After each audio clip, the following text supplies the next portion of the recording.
Your Excellency Abdullah Shahid, President of the 76th United Nations General Assembly, Your Excellency Secretary General Antonio Guterres, Your Excellency President Moon Jae-in, and distinguished leaders from around the world, it is an honor to be here today, where BTS appointed as special presidential envoys of the Republic of Korea. We're here today to share the stories of our future generation. Before we came here, we asked the young people in their teens and 20s around the world about their past 2 years and about the world they find themselves in today. Jin will share some of the answers we received. Yes, should we take a look? You can feel the good vibes from just looking at these. There were times during the past 2 years when I too felt bewildered and troubled. But still here, we have people who cry out, let's live on, let's make the best of this moment. Because we can't stand still when we are in the ideal time of our lives to take on new challenges. It wasn't as if we could blame anyone, and you must have felt the frustration. Here I'm the same as I was yesterday, but the world changed like we were transported in a flash to a parallel world. I was saddened to hear that entrance and graduation ceremonies had to be canceled. These are moments in life you want to celebrate, and missing out on them must have been upsetting. We were heartbroken when our long-planned concert tours were canceled. And for a while, we yearned for the moments we wanted to make complete.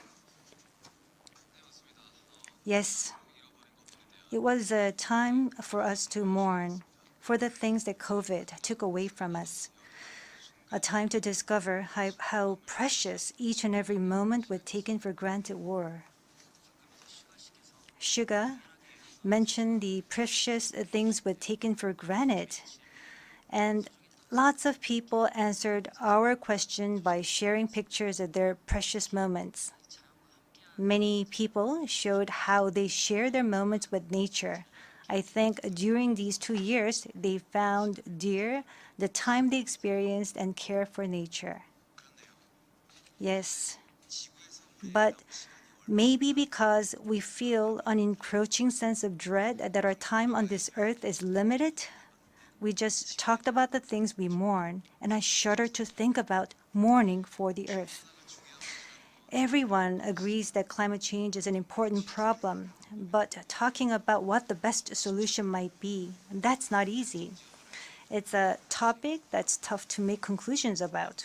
Yes, it is a tough discussion, but I learned while preparing for today that there are many young people who have an interest in environmental issues and choose it as their field of study. The future is unexplored territory, and that's where we, more than anyone, will spend our time. So these young people were searching for the answers to the question of how we must live that future. So I hope we don't just consider the future as grim darkness. We have people who are concerned for the world and searching for the answers. There are still many pages left in the story about us, and I thought we shouldn't talk like the ending's already been written. Of course, sometimes the world seems stuck in place even if you're ready to go.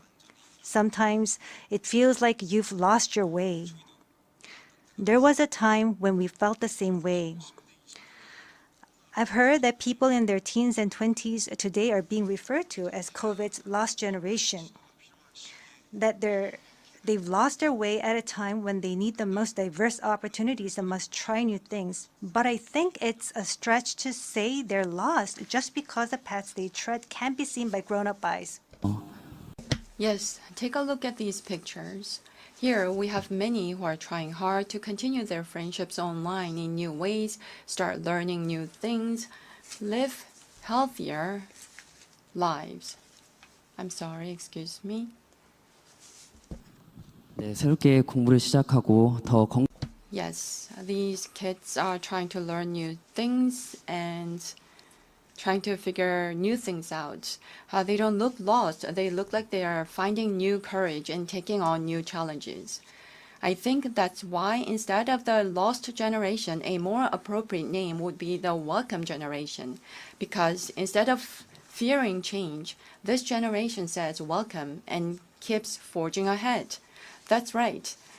If we believe in possibilities and hope, even when the unexpected happens, we will not lose our way, but discover new ones. There will be choices we make that may not be perfect, but that does not mean there will be nothing we can do. That's what I think. What is important are the choices we make when we're faced with change, right? Some of you heard the news that we're coming to the UN, and a lot of you were wondering whether we have been vaccinated. And I'll take this opportunity to say yes. All 7 of us, of course, we received vaccinations. The vaccination was a sort of ticket to meeting our fans waiting for us and to being able to stand here before you today. Just like we said in our message today, we too are doing the things that we're able to do right now.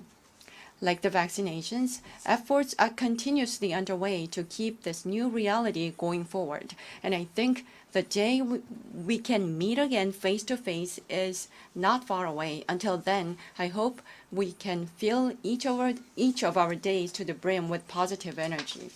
We thought the world had stopped, but it continues to move forward. I believe that every choice we make is the beginning of change, not the end. I hope that in this nascent new world, we can all say to each other, welcome. And now, as we look forward to this future, the permission to dance is our message of welcome that we want to share with everyone today.